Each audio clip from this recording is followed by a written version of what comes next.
আসসালামু আলাইকুম, স্বাগত জানাচ্ছি চ্যানেল আই সংবাদে। আমি রিদিতা রেজা। শুরুতেই জানিয়ে দিচ্ছি সুপার ফ্রেশ ফর্টিফাইড সয়াবিন তেল সংবাদ শিরোনাম। অন্তর্বর্তীকালীন সরকারের উপদেষ্টাদের দপ্তর বণ্টন, প্রধান উপদেষ্টা নিজ দায়িত্বে রেখেছেন ২৭ মন্ত্রণালয়।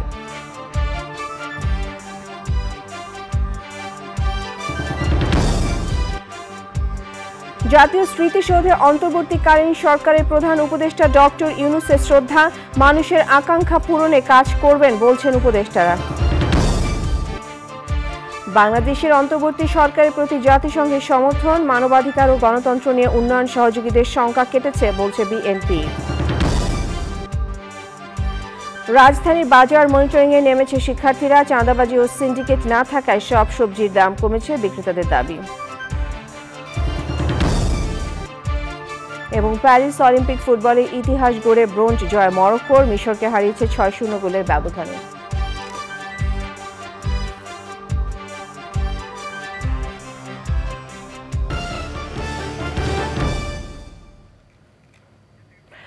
দর্শক, রাষ্ট্রীয় অতিথি ভবন যমুনার সামনে রয়েছেন রিজভী নওয়াজ। আমরা এখন সরাসরি চলে যাচ্ছি সেখানে।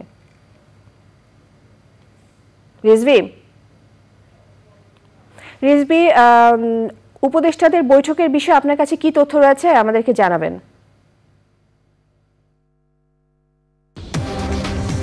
আপনার মাধ্যমে দর্শকদের জানিয়ে দিতে চাই যে এরই মধ্যে আমরা জানি যে উপদেষ্টারা গতকাল রাতে বঙ্গভবনে শপথ নিয়েছেন, তাদের দপ্তর বণ্টন হয়ে গেছে। আমি প্রথমে সেই দপ্তরগুলো সম্পর্কে একটু বলে তারপরে বাকি তথ্য আমি দিচ্ছি দর্শকদেরকে। আমরা সবাই জেনে গেছি যে প্রধান উপদেষ্টা ডক্টর মোহাম্মদ ইউনূস, তার কাছে ২৭টি মন্ত্রণালয়ের দায়িত্ব রয়েছে। অর্থ পরিকল্পনা মন্ত্রণালয়ের দায়িত্ব দেওয়া আছে ডক্টর সালেউদ্দিন আহমেদকে, বাংলাদেশ ব্যাংকের সাবেক গভর্নর। এইভাবে সব উপদেষ্টাদের দপ্তরগুলো বণ্টন হয়ে গেছে। আজকে শুক্রবার জুম্মার নামাজের ঘণ্টা খানেক আগে এখানে মিটিংটা শুরু হয়েছে উপদেষ্টাদের নিয়ে, প্রধান উপদেষ্টার সভাপতিত্বে। আর এরপর আমরা দুইজন উপদেষ্টাকে দেখেছি, তারা বেরিয়ে গেছেন। একজন হাসান আরিফ, উনি বেরিয়ে গিয়েছিলেন নামাজের জন্য, জুম্মার নামাজ পড়তে। উনি যখন আবার নামাজ শেষ করে যমুনায় মিটিংয়ে ঢুকছেন তখন আমরা একটু কথা বলেছি। আমরা জানতে পেরেছি যে এই মিটিংটি শেষ হতে আরও খানিকক্ষণ সময় লাগবে। তবে যে দুজন উপদেষ্টার সঙ্গে আমাদের কথা হয়েছে, ডক্টর সালেউদ্দিন আহমেদ অর্থ পরিকল্পনা মন্ত্রণালয়ের দায়িত্বপ্রাপ্ত উপদেষ্টা, তিনি ইমিডিয়েট রিঅ্যাকশনে বলেছেন যে সবচেয়ে অগ্রাধিকার হবে আইন শৃঙ্খলা ঠিক করা এবং তারপর যে ব্যবসা বাণিজ্য এবং অর্থনীতির যে একটি অস্থিতিশীল অবস্থার মধ্য দিয়ে যাচ্ছে প্রায় গত ১ মাস হলো, সেইটি ঠিক করা হবে তার প্রধান কাজ। তো আমরা অপেক্ষা করছি অন্য উপদেষ্টারা যখন বেরিয়ে আমাদের সঙ্গে কথা বলবেন। আমি চেষ্টা করব দর্শকদেরকে এই মিটিং সম্পর্কে, মিটিংয়ে মাননীয় প্রধান উপদেষ্টা অন্তর্বর্তীকালীন সরকারের ডক্টর মোহাম্মদ ইউনূস কী নির্দেশনা দিলেন উপদেষ্টা পরিষদের বৈঠকে, সেটি আপনার মাধ্যমে জানিয়ে দেওয়ার। রিদিতা। ধন্যবাদ আপনাকে। অন্তর্বর্তীকালীন সরকারের উপদেষ্টাদের দফতর বণ্টন করা হয়েছে। প্রধান উপদেষ্টা নিজ দায়িত্বে রেখেছেন ২৭টি মন্ত্রণালয়। যে উপদেষ্টারা এখনও শপথ নেননি তাদের দফতর পরে দেওয়া হবে বলে জানা গেছে। বিস্তারিত জানাচ্ছেন রফিকুল বাশার।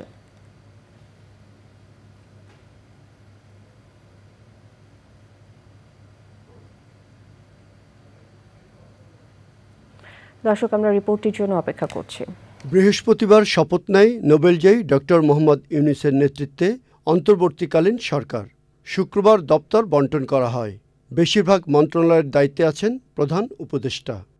প্রধান উপদেষ্টা ডক্টর মোহাম্মদ ইউনূস নিজ দায়িত্বে রেখেছেন শিক্ষা, সড়ক, খাদ্য, কৃষি, তথ্য, বাণিজ্য ও বিদ্যুৎসহ ২৭টি মন্ত্রণালয়। তাঁর নিজ দায়িত্বে রাখা অন্য মন্ত্রণালয়গুলো হল মন্ত্রিপরিষদ বিভাগ, প্রতিরক্ষা মন্ত্রণালয়, সশস্ত্র বাহিনী বিভাগ, গৃহায়ন ও গণপূর্ত, ভূমি, বস্ত্র ও পাট, বিজ্ঞান ও প্রযুক্তি, রেলপথ, জনপ্রশাসন, নৌ পরিবহন, পানি সম্পদ, মহিলা ও শিশু, দুর্যোগ ব্যবস্থাপনা, প্রবাসী কল্যাণ, সংস্কৃতি, বিমান, মুক্তিযুদ্ধ, পার্বত্য চট্টগ্রাম এবং প্রাথমিক ও গণশিক্ষা মন্ত্রণালয়। অর্থ ও পরিকল্পনা উপদেষ্টা করা হয়েছে সালেহ উদ্দিন আহমেদকে। আইন ও বিচার অধ্যাপক ডক্টর আসিফ নজরুল, শিল্প আদিলুর রহমান খান, এলজিআরডি এএফ হাসান আরিফ, পররাষ্ট্র তৌহিদ হোসেন, পরিবেশ সৈয়দা রিজওয়ানা হাসান, স্বরাষ্ট্র ডক্টর এম শাখাওয়াত হোসেন, মৎস্য ফরিদা আক্তার, ধর্ম আ.ফ.ম. খালিদ হাসান, স্বাস্থ্য নূরজাহান বেগম, ডাক ও টেলিযোগাযোগ মোহাম্মদ নাহিদ ইসলাম এবং যুব ও ক্রীড়া উপদেষ্টা আসিফ মাহমুদ সজীব ভূঁইয়া। রোববার থেকে উপদেষ্টারা সচিবালয়ে অফিস করবেন। Rafiqul Bashar, channel I, Dhaka. সাধারণ মানুষ বলছে সমাজের সব ধরনের বৈষম্য দূর করতে হবে নতুন সরকারকে। ন্যায় বিচার প্রতিষ্ঠার পাশাপাশি ডক্টর মোহাম্মদ ইউনূসের সরকারকে শক্তভাবে ব্যবস্থা নিতে হবে দুর্নীতি অর্থ পাচারের বিরুদ্ধে। মত প্রকাশের স্বাধীনতা নিশ্চিতের পাশাপাশি হতে হবে গণমানুষের সরকার। নাজিব বেগের রিপোর্ট। গণ আন্দোলনের মুখে শেখ হাসিনা সরকারের পতনের পর দায়িত্ব নিয়েছে ডক্টর মোহাম্মদ ইউনূসের নেতৃত্বে অন্তর্বর্তীকালীন সরকার। নতুন সরকারের প্রতি তাই সাধারণ মানুষের রয়েছে প্রবল আকাঙ্ক্ষা। তারা বলছেন আইন শৃঙ্খলা স্বাভাবিক করা, অর্থনীতির উন্নতি, অনিয়ম দুর্নীতি দমনের দিকে নজর দিতে হবে সরকারকে। আমাদের ছাত্রদের যেসব অসুবিধা এবং বৈষম্য হয় এই ধর্ম নিয়ে বা জাত নিয়ে, সো আই থিঙ্ক যে উনি আমাদেরকে হেল্প করতে পারবে। আইন শৃঙ্খলা পরিস্থিতি অবশ্যই একটা সুন্দর সুশৃঙ্খল অবস্থায় থাকবে, মানবাধিকার থাকবে, মানুষ মুক্তভাবে কথা বলতে পারবে, যখন যেখানে যে সার্ভিস দরকার সেই সার্ভিসগুলো মানুষ সঠিকভাবে পাবে। আন্দোলনের সামনে থাকা দুই শিক্ষার্থীর অন্তর্বর্তীকালীন সরকারে যুক্ত থাকাকেও ইতিবাচক দিক মনে করছেন তারা। প্রথাগত যে চিন্তাধারা ওইখান থেকে একটু আউট অফ দ্য বক্স চিন্তাধারা যদি তারা আনতে পারে, এবং আশা করি যে তারা আনবে, সো এটা তো আমাদের জন্যও ভালো। তারাই তো আসলে আমাদেরকে ঠিকভাবে গাইড করতে পারবে কিভাবে আমরা নেক্সট স্টেপগুলোতে যাব, এডুকেশন সিস্টেমে আমাদের কি দরকার, কোন জিনিসটা আমাদের জন্য ভালো হয় সেটা করতে পারবে। সময় পেলে রাষ্ট্র সংস্কারে নতুন সরকার ভালো ভূমিকা রাখতে পারবে বলে মনে করেন ঢাকা বিশ্ববিদ্যালয়ের এই শিক্ষক। ছাত্রছাত্রীরা এই যে বিজয়টা নিয়ে আসলো অনেক বছর পর, এটা যাতে নষ্ট না হয়, অনেকে আবার এটা সেটা ভাঙচুর করছিল, ওগুলো একটু দেখতে হবে যেন ভাঙচুর না করে। রাজনৈতিক দলগুলো চাইবেই, যদি 3 মাসের কয়েক মাস বেশিও লাগে, আমার মনে হয় তাদেরকে এই সুযোগটা দেওয়া উচিত যে তারা এই পরিবেশটাকে সুন্দর করে দেশটাকে এগিয়ে নেওয়ার ক্ষেত্রে ভালো রোল প্লে করতে পারে। মোহাম্মদ ইউনূসের সরকারকে সর্বাত্মক সহযোগিতার জন্য সবার প্রতি আহ্বান জানিয়েছেন তিনি। নাজিব বেগ, চ্যানেল আই, ঢাকা।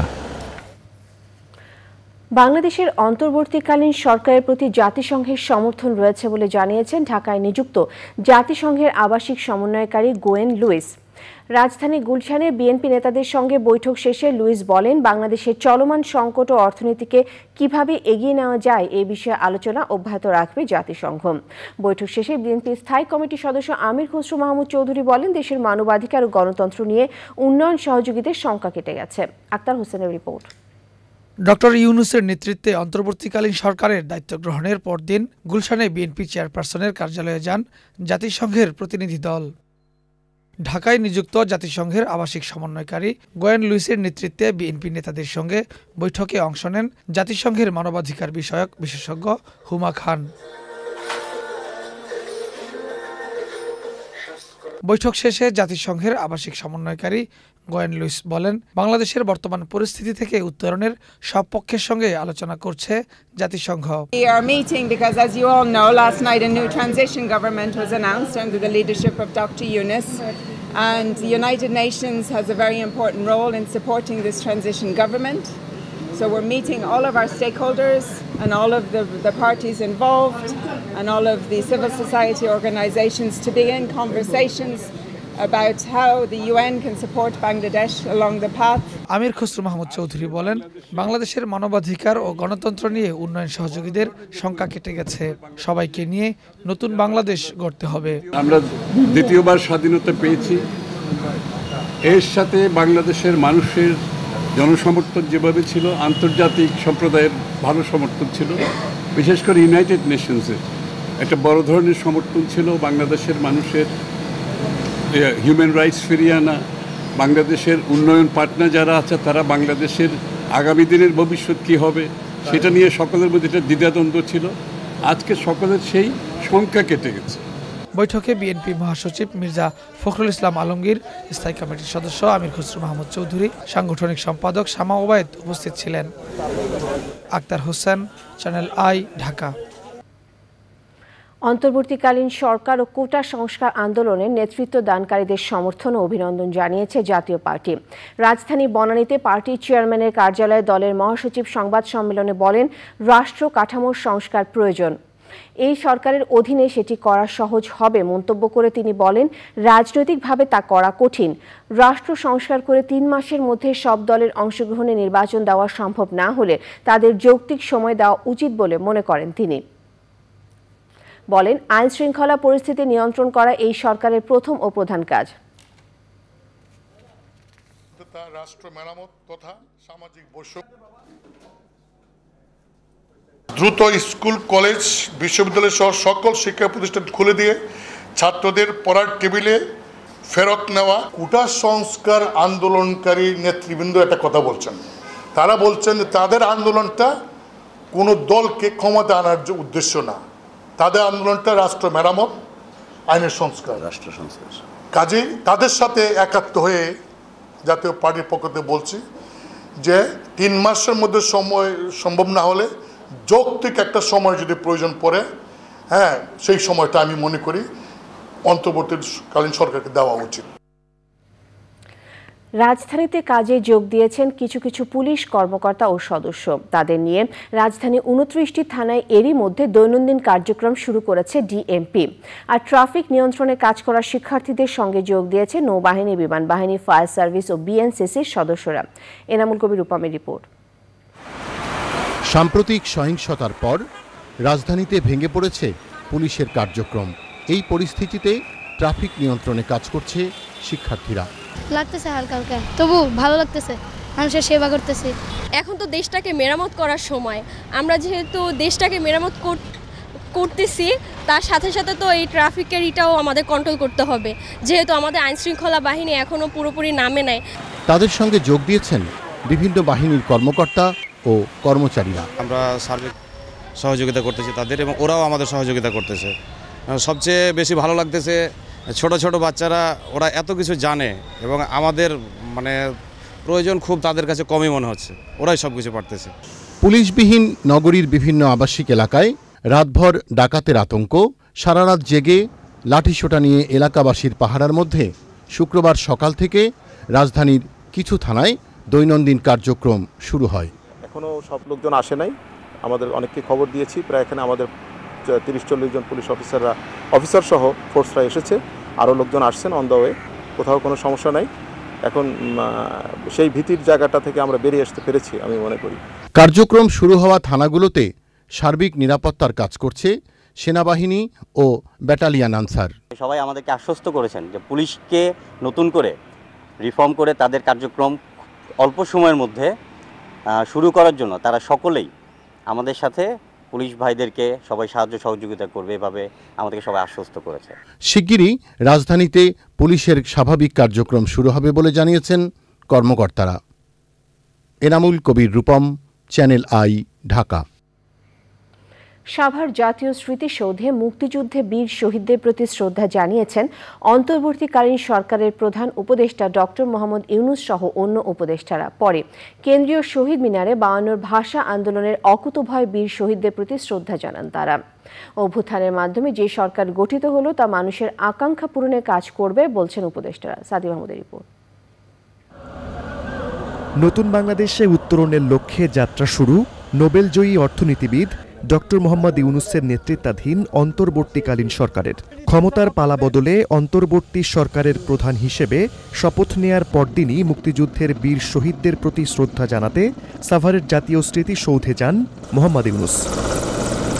সকাল 9:45টার দিকে হেলিকপ্টার যোগে সাভারে পৌঁছে প্রথমে প্রধান উপদেষ্টা হিসেবে জাতীয় স্মৃতিসৌধে এককভাবে শ্রদ্ধা নিবেদন করেন ডক্টর মোহাম্মদ ইউনূস। বৃষ্টির মধ্যেই শহীদ বেদিতে পুষ্পস্তবক অর্পণ করে শ্রদ্ধা জানান ৭১-এ দেশের জন্য প্রাণ দেওয়া জাতির সূর্য সন্তানদের প্রতি।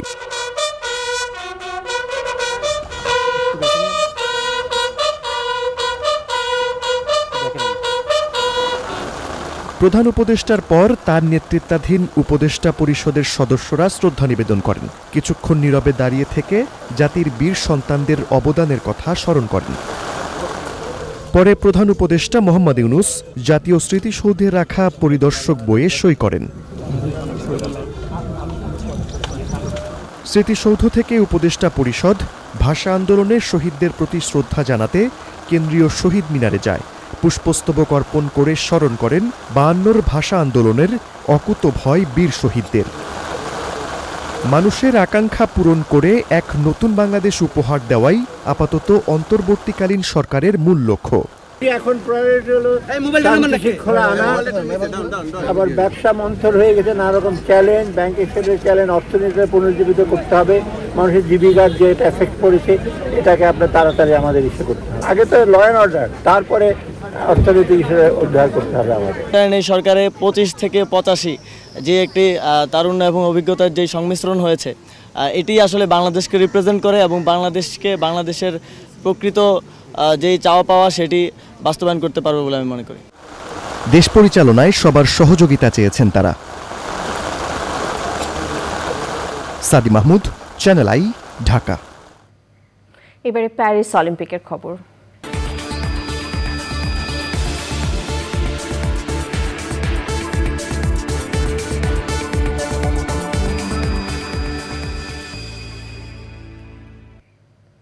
শুরু ব্যক্তিগত কারণ দেখিয়ে পথ ছাড়লেন সহসভাপতি সাওলা মুর্শেদি।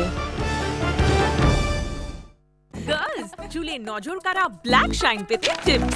টিপ নাম্বার 4, সূর্য থেকে আড়ালে রাখো। টিপ নাম্বার 3, সময় থাকলে হেয়ার প্যাক বানাও। টিপ নাম্বার 2, দিনে 100 বার চুল আঁচড়াও। ফিরে এলাম বিরতির পর। 11 দফা দাবিতে জেলায় জেলায় কর্মবিরতি চলছে পুলিশের। বাহিনীতে যৌক্তিক সংস্কার, নিরাপত্তার আশ্বাস সহ অন্য দাবিগুলো মানলে কাজে ফিরতে চেয়েছেন পুলিশ সদস্যরা। মেয়না লাভলি, শাহ আলম শাহী, রেজাউল করিম রেজার পাঠানো তথ্য ভিডিওচিত্রে রাজীব আহমেদের রিপোর্ট। বৃহস্পতিবার রংপুর মেট্রোপলিটন পুলিশ লাইন্সে কনস্টেবল থেকে এসআই পদমর্যাদার প্রায় 350 পুলিশ সদস্য বিক্ষোভ করেন। পুলিশকে দ্রুততম সময়ে স্বতন্ত্র, বৈষম্যমুক্ত, রাজনৈতিক হস্তক্ষেপ মুক্ত এবং শতভাগ পেশাদারিত্ব ও জবাবদিহিতামূলক বাহিনী হিসেবে গড়ে তোলা, মেধা ও যোগ্যতার ভিত্তিতে অফিসারদের মূল্যায়ন ও পদোন্নয়ন সহ 11 দফা দাবি জানান তারা। থানাতে বা ফাঁড়িতে বা পুলিশ লাইনে নিরাপদজনিতভাবে তাদের সেবা দিতে পারে এবং নিরাপদজনিতভাবে থাকতে পারে, এই প্রত্যাশা। আমরা হুকুমের গোলাম জাস ভাই আমাদের উপর ক্ষিপ্ত হয়ে ভুল করতেছে।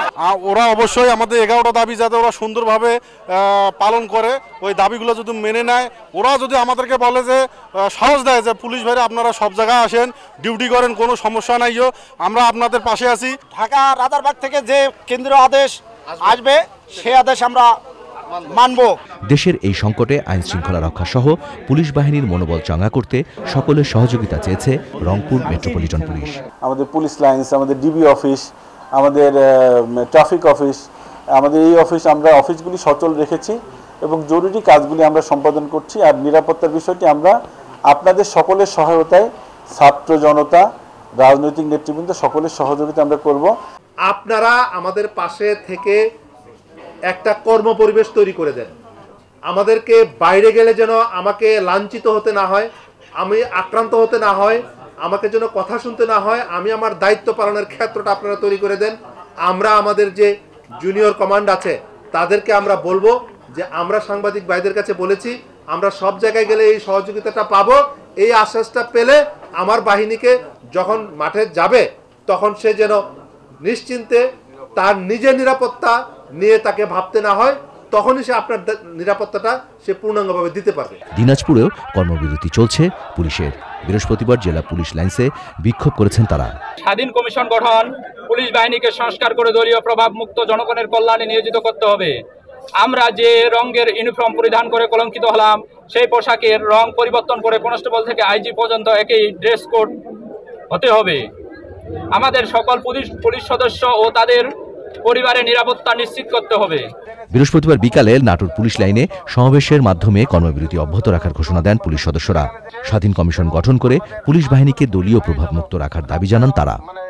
Rajib Ahmed, channel I.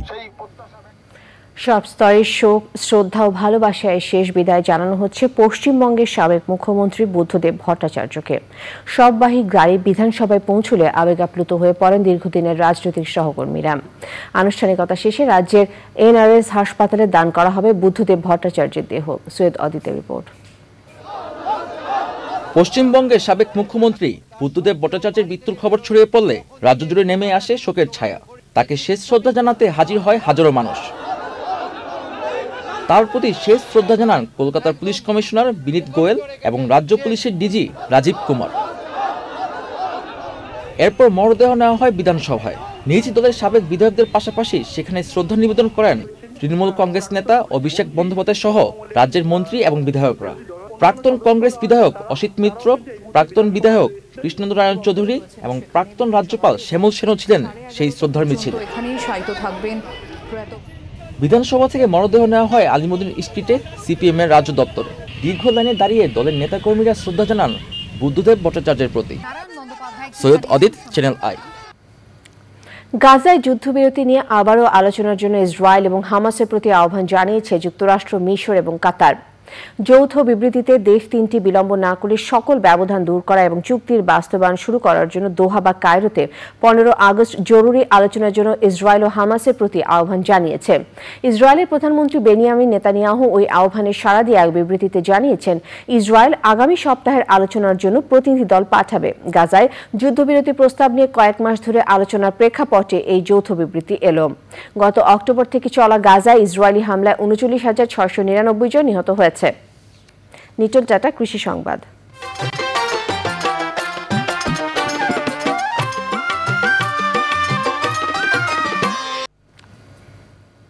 যশোরে এবার কাঁচামরিচ চাষ করে ক্ষতির মুখে পড়েছেন চাষিরা। অনাবৃষ্টিতে বিঘার পর বিঘা জমির ফসল নষ্ট হয়েছে।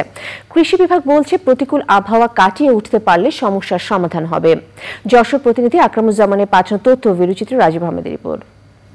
চলতি বছর শুধুমাত্র জেলার চৌগাছা উপজেলায় কাঁচামরিচ চাষ হয়েছে 270 হেক্টর জমিতে। অনাবৃষ্টি ও প্রচুর তাপদাহের কারণে এ ক্ষতি হয়েছে বলে বলছেন চাষিরা। প্রতিদিন প্রচুর পরিমাণ কীটনাশক সার প্রয়োগ করেও কোনো লাভ হচ্ছে না। অন্যবারের থেকে আবার অনেক খরচ করেছে, কিন্তু এবার যেভাবে দাম আছে আমরা যদি ঝাল তুলতে পারতাম তাহলে অনেক লাভবান হতাম। ঝালে প্রত্যেকদিন সারটা দেওয়া আছে, তেল তারপরে ওষুধ দেওয়া আছে, কিন্তু কোনো উপকার হচ্ছে না। ঝালের অবস্থা তাপের কারণে জমি মাথা ছাড়লে না, ঝাল ধরতে পারলে না, এই কারণে ঝালের দাম বেশি হয়ে গেল। পুরা একটা মৌসুম, সেই মৌসুমে একেবারে মরিচ উঠছেই না। উৎপাদন কম হওয়ায় বাজারে সরবরাহ কমে গেছে কাঁচামরিচের। এ কারণে দামও বেশি। খেতে ঝাল নেই, ঝাল নষ্ট হয়ে গেছে কৃষকের, সেইভাবে আমরা অল্প অল্প কিনছি, অল্প অল্প পাচ্ছি, এই কারণে ঝালের দাম বেশি। কৃষি বিভাগ বলছে প্রতিকূল আবহাওয়া ও পোকার আক্রমণে মরিচ গাছের পাতা ও ফুল ক্ষতিগ্রস্ত হয়েছে। কিছু কিছু গাছে ভাইরাস আক্রমণ হয়েছে, তো আমরা কিছু কীটনাশক সাজেস্ট করছি। ইমিডাক্লোরোপিড গ্রুপের কীটনাশক দিলে আমাদের এই ভাইরাসগুলো আমরা দূর করতে পারবো। আর সব ভাইরাস আক্রান্ত গাছগুলো আমরা তুলে ফেলে মাটি চাপা দিতে পারবো। চলতি বছরে যশোরের 725 হেক্টর জমিতে কাঁচামরিচের আবাদ হয়েছে বলে জানিয়েছে কৃষি বিভাগ। Rajib Ahmed, channel I. প্রকৃতি সংবাদ।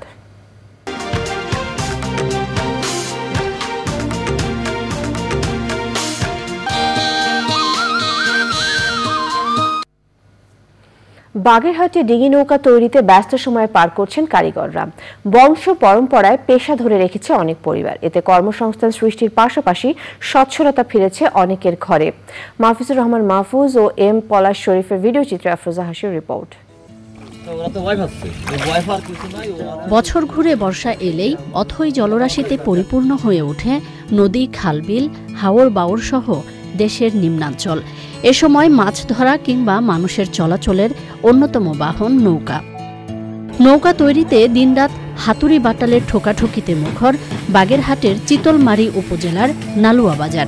এই নৌকার কাজ করে আমার সংসার চলে। প্রত্যেক সপ্তাহে আমাকে 30 খান নৌকা দেওয়া লাগে।